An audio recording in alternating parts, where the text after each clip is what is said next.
Thank you. It is Easter Sunday, and Passover continues as well, so a lot of family members will be getting together today. Of course, dinner and snacks will be part of it.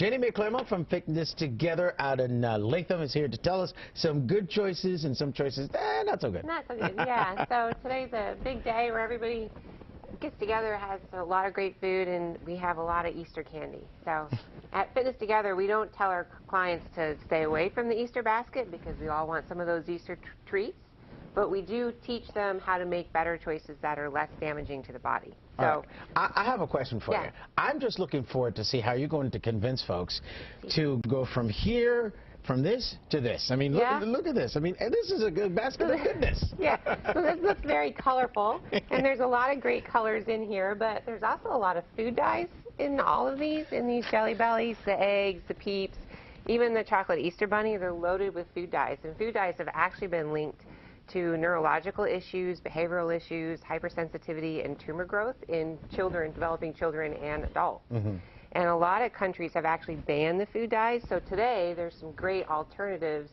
that they use to color, like these are some Jelly Belly eggs.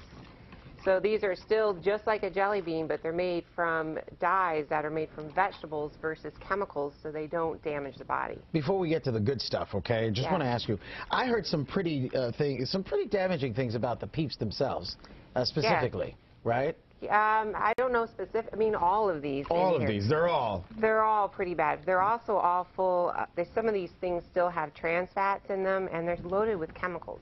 And when you take the chemicals in, your body can't do anything with them, and they permanently damage your cells. Doesn't mean you don't need to eat them. We'll get to that in a moment. You can still eat them, obviously, and figure out. Yeah, we're going to talk about how you can reduce the health effects, but you do want to avoid them. So these are a lot of healthier options. So these are dark chocolate-filled bunnies. Okay. So these are just like your chocolate eggs, but they're little bunnies. They are made from whole ingredients. There's no chemicals in them.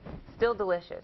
Probably even taste better. Right. Dark chocolate is awesome, yes. Dark chocolate. These are chocolate-covered nuts. So you have peanuts, almonds. These are great for anybody in your family that's diabetic or pre-diabetic. Is it dark chocolate, too? Or no, these are milk chocolate. Milk chocolate. So just regular milk chocolate, but there's still no chemicals, and they're still made from whole ingredients.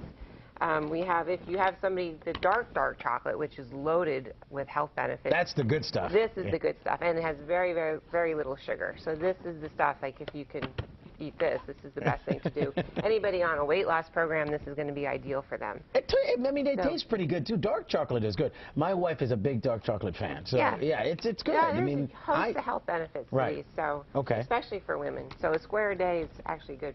So these are all healthier alternatives that are going to be less damaging to the body. And what is this? These are graham cracker bunnies. Okay. So they're just kind of fun, just a fun little treat to put in there. And then the other thing, the important thing is, because a lot of times we're making Easter baskets for our children.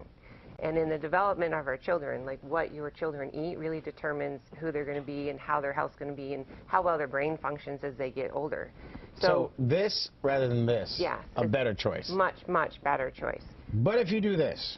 So if you do find yourself indulging in chemical-laden candies today, things that you want to do, one is you want to make sure that you drink your water. So once you take those chemicals in, the more water you drink, the more you're going to dilute them down internally in your body. The other thing you want to do is make sure you eat lots of clean protein during the week, your chicken, your fish. The amino acids in the protein are going to help take those chemicals and put them into a form where the body can eliminate them. So eat good food to counter this and drink lots of water. And drink lots of water. All right. And now, hang on. So you more. Okay. Both of these things, they're still filled with empty calories that can lead to weight gain. So everything in moderation, that's always key.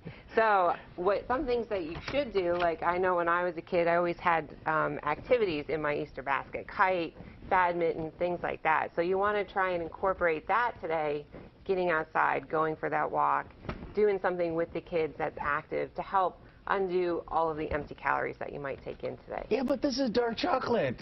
This is good. A square is good. The problem is the overindulgence. Oh, I can't have 5 squares? No, not 5 squares. 1 square. Well, good advice, Jenny. Thank you so much for stopping by. It's look, I mean, people are going to do this, I'm sure. So, obviously you gave them some good ideas. Well, we take in chemicals every day in a lot of forms. Yeah. So the most important thing is your water and your protein. And people tend to not get enough protein to properly detoxify their body. So during the week, after you've eaten some of these delicious peeps and all that type of stuff, make sure you get your proteins in. All right, Jenny May Clermont from Fitness Together in Latham. Jenny, thank you so much for stopping by. Thank you. And more information on that on our website at WNYT.com. We will be right back with the day's top stories and another check of your first 24 forecast. Stay with us.